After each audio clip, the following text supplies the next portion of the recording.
Yan, lagay na natin lahat. Luya, bawang, sibuyas. Lagay lang natin konti. Sa aromatic natin. Yung aromatic na luya. Aromatic na si luya. Sabay-sabay nag-aromatic ang bawang, sibuyas at luya. Basilo. Oh, bawang, sibuyas, luya, basilo. At ngayon lagay natin ang kakanggata na to. Ang first na gata. Yes! Ayan. Alala lang natin ang gata. At baka naman sinigang ang labas. Lutuin muna natin ang gata. Yes, manguha tayong sili. Lagay natin sa ating ginataang tilapia. Wala nang hinog. Yun. Sili na hinog. Yes guys, huwag niyong papabayaan ang inyong gata ay hindi makaukaw. See? Mabilis. Sili. Yun. Yan. Kasi pinahinog ko ang sili eh. Yes, lagay natin ang sili. Yan. Wala ang gatong. Wala ang lingas. Yan.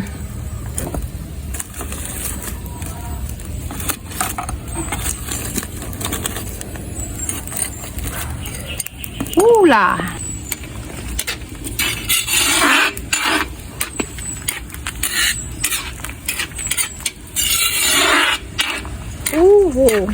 Yes guys, ilubog na natin si tilapiyang perito sa ating gata. Yan. Hula. Naku, umusok na. Paminta. Tapos bitsin. Yes. Ayan. Kaukawin ulit natin. Haluin. Wow, manamis-namis. Kaya guys, yung tubig ng nyug ang inyong ipagagata na. Sarap ng gata. Manamis-namis. Hindi mo na kailangan mag-sugar. Yes, kuha ulit tayo ng sili dito. Yan, samahan natin ng hala. At yan nga po, nilagyan ko ulit ng sili para mas talagang kapit na kapit ang anghang. Yes, tapos lalagay naman natin dyan ang malunggay. Yes.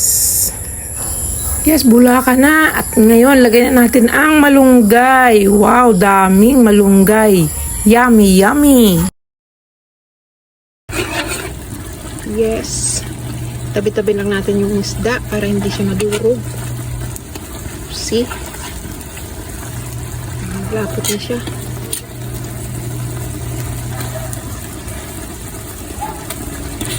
Madurog ang malungog ang isda. Sana isang apo. Yun. Yun man. Ang pinahanap ang lakas. Ouch.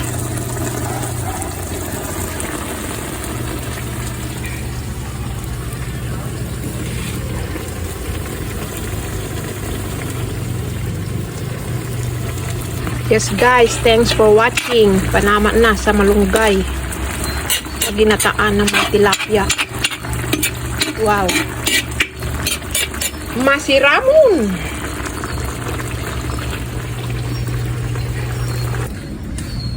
Thanks for watching guys. Ayan ang ating tilapiyang ginataan na may malunggay. Wow. Thanks for watching guys. Yes, mukbang kami. Ayan, may hinawan talaga ng kamay. Oh. Yun. Mukbang din sa balkon. Pwede kayo, kakain. Yes, mukbang. Ulo din sa akin. Ulo ng plapla, tilapia. Yan. Wow. Yum. Yes, thanks for watching guys. Bye-bye.